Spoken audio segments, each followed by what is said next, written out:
안녕하세요. 찰리브라입니다. XRP가 좀 어느 정도 이제 반등이 있어서 XRP 100% 투자하시는 분들한테는 아마 되게 좋은 시장일 거예요. 지금 현재 이제 장세를 보시면. 그리고 뭐 나머지 코인 가지고 계신 분들 같은 경우도 내가 투자하고 있는 코인이 안 가니까 속상하시는 분들도 계실 텐데, 제가 오늘 영상에서는 뭐 조금 약간 포텐셜을 좀 길게 보실 수 있는 그런 안목을 키우실 수 있는 어떤 그런 걸 말씀드리려고 하거든요. 그래서 납득하실 분도 있고 납득 못 하실 분들도 있을 거예요. 이 영상이 끝날 때까지도. 근데 뭐 가져가실 게 분명히 하나라도 있을 거라고 저는 생각을 합니다. 일단 첫 번째 뭐냐면, 저는 지금이 뭐 조금 어떤 특정 코인이 조금 올랐다고 해서 그 코인이 뭐 불장이다, 불장을 선도한다, 뭐 이렇게는 안 봐요. 제가 바라보는 진짜 불장다운 불장 있잖아요. 여러분들이 진짜 원하시는 불장, 뭐 찔끔찔끔 뭐 10% 20% 오르고 막 이런 게 아니라, 대세 상승장은 한 구정이 지나고 나서 일정 시간이 지나야 되지 않을까라는 생각을 제가 이제 하고 있다고 말씀을 드렸는데, 여기 보시면 블룸버그가 아마 뭔지는 아마 여러분들 이미 아실 거예요. 블룸버그에서 25일 날부터 블룸버그 크립토 서밋을 진행을 해요. 근데 여기 이제 패널이나 게스트들이 이제 대단한 사람들이 되게 많이 나와요. 저는 뭐 물론 여러분들 아시겠지만 그레이스켈 자산운용사, 디지털 커런시 그룹, 글렌 허친스, 베리 실버트, 마이클 순앤샤인 뭐 이런 사람들을 되게 많이 추종을 많이 하잖아요. 근데 이번에 이분들이 좀 많이 대거 참석을 많이 해요. 블룸버그하고 해가지고 여기 보시면 비트고라고 아마 여러분들 들어보셨을 거예요. 이게 비트고가 뭘 하는 데냐면, 전 세계 이제 가상자산 거래소가 있으면 그 가상자산 거래소가 보유하고 있는 코인을 여기다가 이제 그 수탁 관리 해주는 데거든요. 여기가 이제 지갑이라고 보시면 돼요. 그러니까 어느 정도 규모인지 아시겠죠?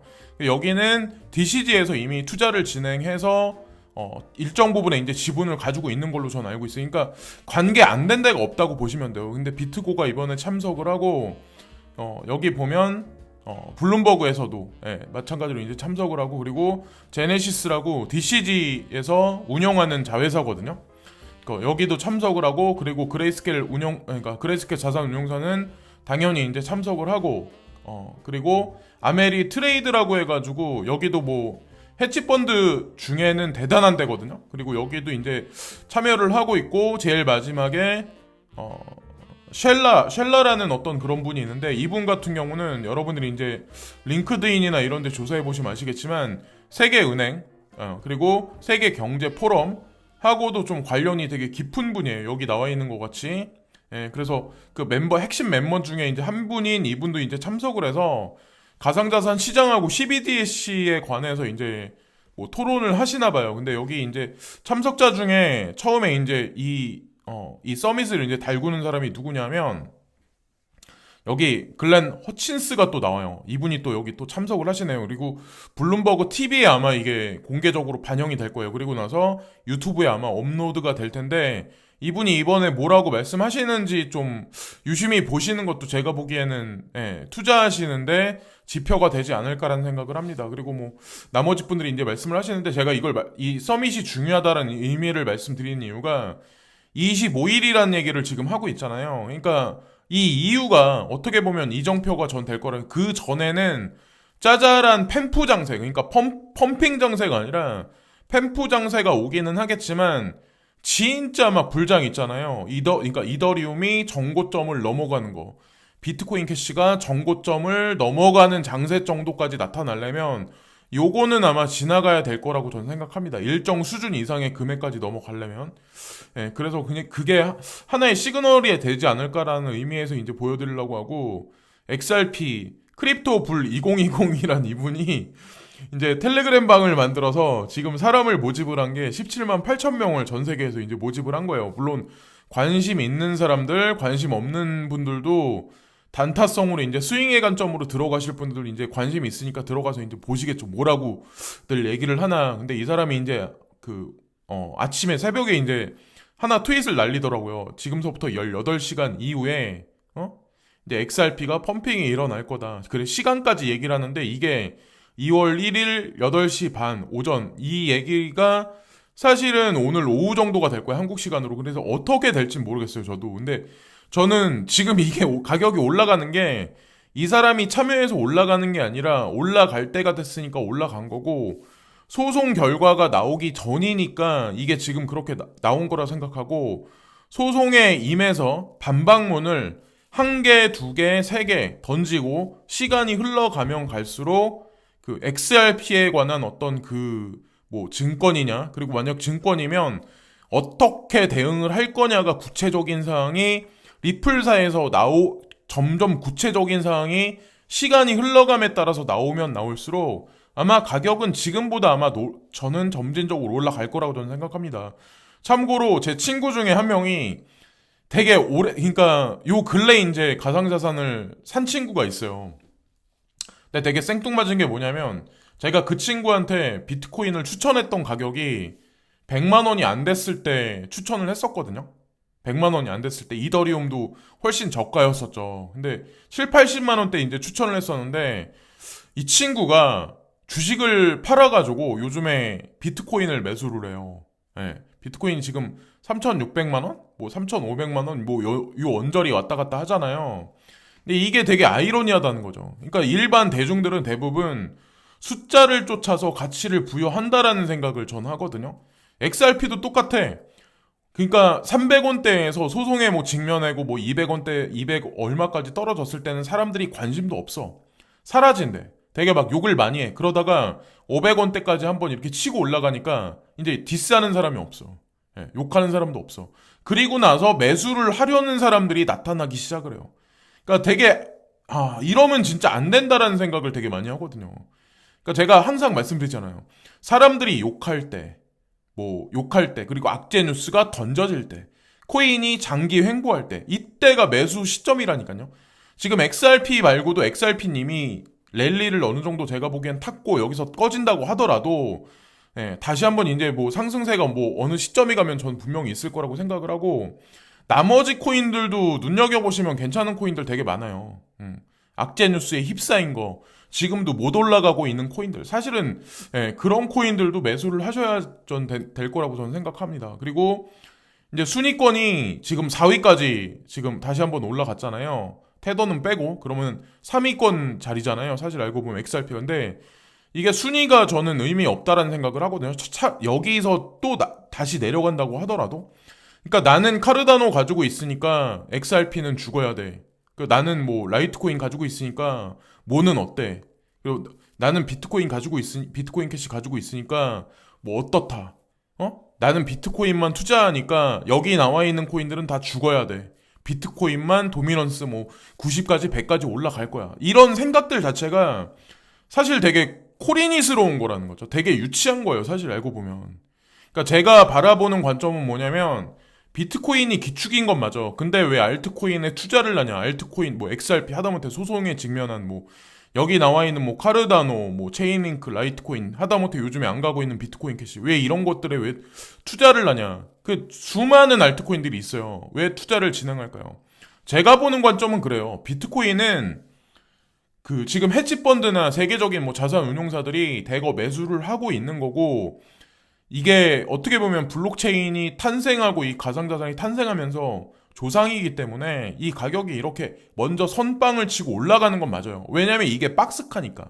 그들이 만든 기준점을 만들어 놓는 기준이 되는 가격을 일정 수준까지 올려놔야 되는 이정표를 이것을 통해서 만들고 나머지 레버리지는 이더리움, XRP, 폴카닷, 카르다노, 체인링크, 라이트코인, 비트코인 캐시 그 외 100위권 안에 있는 알트코인들이 저는 레버리지를 버블을 엄청나게 키울 거라고 저는 생각을 합니다. 그래서 2025년까지는 아무래도 비트코인이 어느 정도 이제 치고 올라가서 어느 정도 가격까지 올라가는데 수익률 면에 봐서 나머지 알트코인들이 아마 비트코인을 뛰어넘을 가능성이 향후에는 되게 높다는 거죠. 저는 이제 되게 장기 랠리를 보고 말씀을 드리는 거예요. 그러니까 대부분의 사람들은 오늘하고 내일 가격에 되게 많이 치중을 해요. 되게 그쪽에 되게 많이 포커스를 되게 많이 둬요. 사람들이 보통 보면은. 근데 그게 아니라는 거죠. 어쨌든 이거는 그냥 제가 큰 관점에서 말씀드린 거고 2025년까지는 수익률 면에서 이 친구가 좀 압도적이지 않을까. 그 이후에는 얘네들이 아마 주도권을 잡지 않을까라는 생각을 저는 이제 합니다. 그 메커니즘을 보시면 아마 아실 거고, 뭐 나는 XRP를 안 가지고 있고 스텔라만 가지고 있어. XRP는 죽어야 돼. 되게 유치한 생각이라는 거예요. 그리고 여기 뭐 보면은 비트코인 SV, 뭐 이오스도 되게 많이 안 갔잖아요.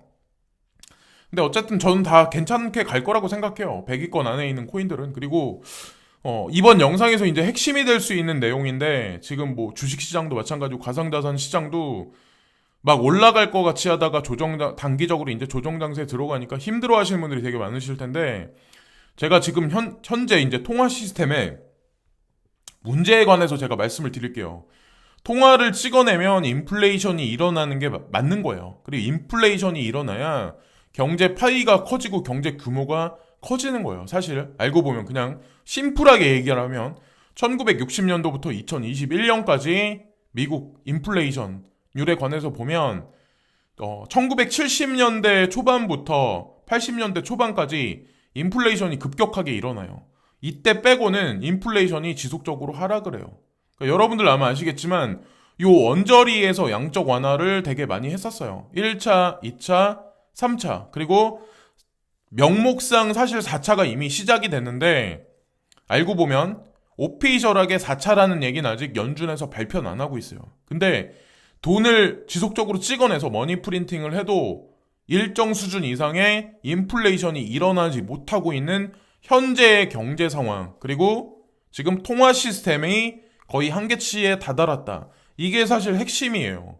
여기 보시면 1960년대부터 1.46% 인플레이션이 쭉 올라가요. 68년도까지 쭉 올라가요. 4.27까지 올라갔다가 이제 1970년대 들어가면서 인플레이션이 급격하게 일어나요.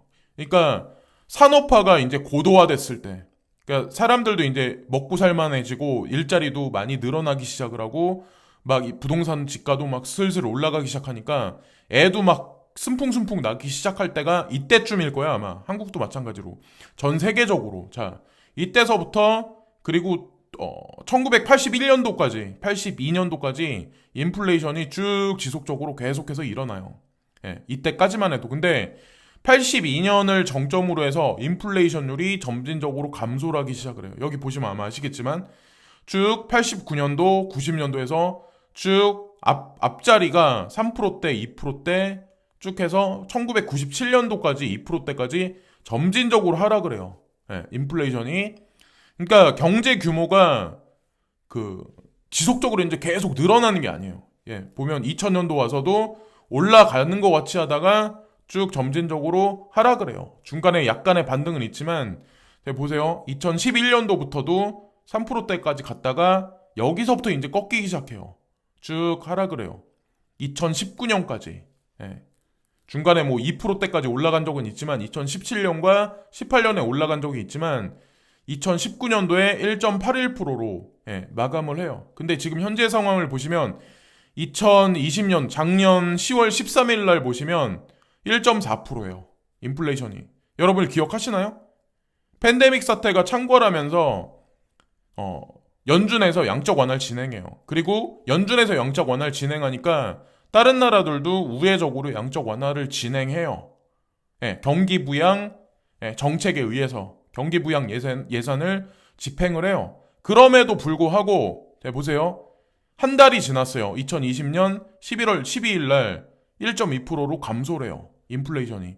2020년 12월 10일 날 1.2%로 감소하고 2021년 1월 13일 날 약간의 반등은 있어요. 1.4%. 근데 여러분들이 이제 간과하지 마셔야 되는 게, 연방준비은행의 제롬 파월 연준 의장이 2%가 될 때까지 우리는 양적 완화를 지속적으로 하겠다라는 얘기를 언지를 한 적이 있어요. 그럼 그렇게 따졌을 때 2%까지 가려면 아직까지 한참 멀었어요. 그리고 중요한 건 블랙록에서도 예전에 이제 보고서에서 2021년도 전망치를 발표를 했지만 돈을 프린팅해도 인플레이션이 일어나지 않아요. 예전같이.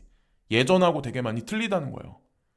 그래서 뭐 지금 가상자산이 버블이네, 예를 들어서 가상자산이 버블이나 특히나 이제 주식시장이 버블이네 라는 말들이 오가면서 막 이런저런 얘기들이 오가고 막 지금 불거지고 게임스탑 때문에 그러니까 미국 증권거래위원회에서 뭐 주식시장을 관찰하고 있다 경고성 발언을 지속적으로 내비치지만 그거는 사실 제가 보기에는 단기적 조정 장세를 만들기 위한 하나의 그냥 트리거일 뿐이 아닌가라는 생각을 되게 많이 하거든요. 왜냐면 지금 실물 경제가 꺼져가고 있는 현재의 와중에 양적 완화를 해도 인플레이션이 일어나지 않고 있는 현재의 와중에 지금 세수 창출을 할 수 있는 데가 없어. 예. 그럼 여기 주식시장까지 무너지면 가상자산 시장은 태동도 안 했는데 여기서 가상자산 시장도 무너지면 세수 창출할 할 수 있는 곳이 단 한 군데도 없다는 거죠. 그리고 무슨 오늘은 이런 뉴스 나오고 내일은 이런 뉴스 나오고 그러면 단편적 뉴스에 휘둘리시는 분들이 되게 많아요. 우리 대중은 그럴 수밖에 없어요. 대중들, 특히 정치에 있어서 미국 경제가 어쩌느니 미국 대통령이 뭐 누가 당선되면 어떻게 되네. 그러니까 많은 분들은 그랬었잖아요. 지금 그 바이든 행정부가 취임식이 되기 직전까지도 사람들은 트럼프 대통령이 다시 집권할 거야. 뭐 그런 얘기를 되게 많이 했잖아요. 근데 제가 늘상 말씀드리지만 트럼프 대통령이 다시 집권을 하셨던 아니면 바이든 행정부가 집권하던 우리 서민 경제, 서민들 호주머니에 들어가는 돈 액수는 똑같다니까요. 그건 어차피 누가 집권을 하든 똑같아요. 한국도 마찬가지야. 문재인 정권이 사라지고 누군가 집권하잖아요. 그러면 세금이 줄어들 것 같죠. 여러분들 되게 더 잘 먹고 잘 살 것 같죠. 근데 그거는 변화가 없다니까요. 그런 거는. 네. 저희 이제 그래서 어쨌건 단편적 뉴스에 휘둘리지 말자. 단편적 뉴스를 보고 유튜브에서 언급하시는 분들 되게 많아요. 누가 대통령이 어쩌느니 뭐 가상자산 시장은 누가 되면 어쩌느니 이게 다 의미가 없다니까요. 그러니까 그냥 거시적인 관점만 보시면 돼. 통화 시스템에 한계가 왔다.